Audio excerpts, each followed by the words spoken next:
Many brewery stories start with a couple of mates or a few mates getting together. Ours probably starts 25 years ago when we first met, so ours is a love story really, I suppose.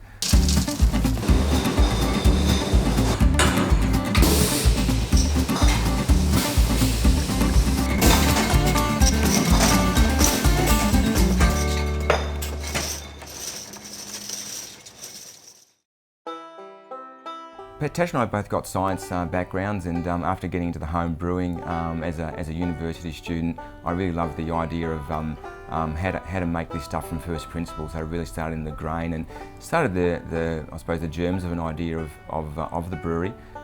We were on holidays in the US in 1997 and we came across a small brewing industry there, and it really inspired us. These were really tiny operations without a lot of money, just ordinary folks having a go.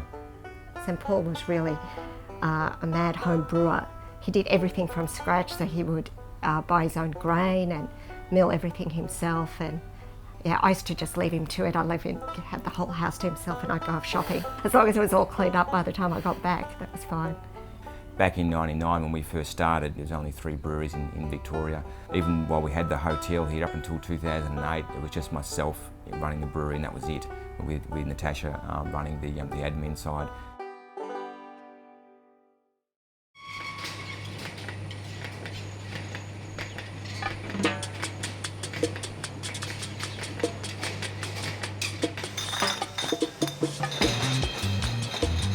Now we've got a few brewers working for us and a good sales team. It's a great team, a lot of fun. Not only do they bring new ideas in, it's good for everyone to challenge each other. And they're all home brewers, they're all doing brewing courses, so we all throw ideas into the mix, and that makes for innovation. We're, like most craft breweries, all grain breweries, very natural ingredients, very natural process, traditional. Our philosophy on the beers we make is they have to be tasty beers, they have to be full of flavour. Because when we first started off, there was just the ever-present multinational industrial giants.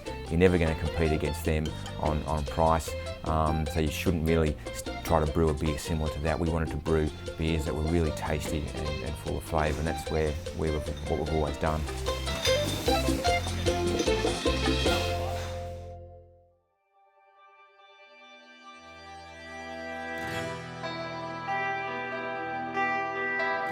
So we've got 5 beers that we brew all year round. We started off with a English style bitter. After our English heritage, it's got some East Kent Goldings hops, more understated. Crystal malts are coming through, and some really earthy flavours from the English hops. Mount Macedon Pale Ale we've been brewing since I think 2001, with lots of Amarillo, New Zealand Sauvignon, Australian Topaz. So we've got a good mix of hops. It's a New World Pale Ale. Our Road Trip American IPA is brewed with all American hops. It's got Centennial hops, it's got Citra hops, and it's got some Chinook hops as well. It's got a fairly pale malt bill, pretty easy drinking, 6% alcohol. Temptress Chocolate Porter. It's also won many awards and many critical acclaim. It's a robust porter with lots of chocolate malt, a little bit of roast malt. We put a bit of a modern twist on it by adding some chopped up vanilla beans and some Dutch cocoa. And we also do a lager. Because of our hotel in the early days, we wanted to do a house beer, and we still brew it today.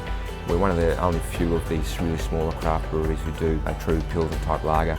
So we use German malt and Saas hops from Czechoslovakia in our lager.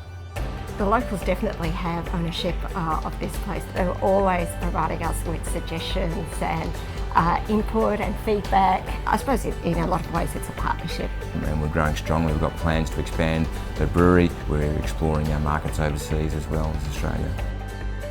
Not many blokes would get their wife to say yes when they said, let's start a brewery.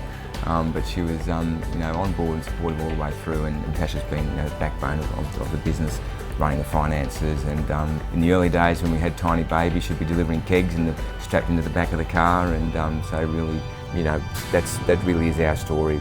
The story of the business is a story of Natasha and I.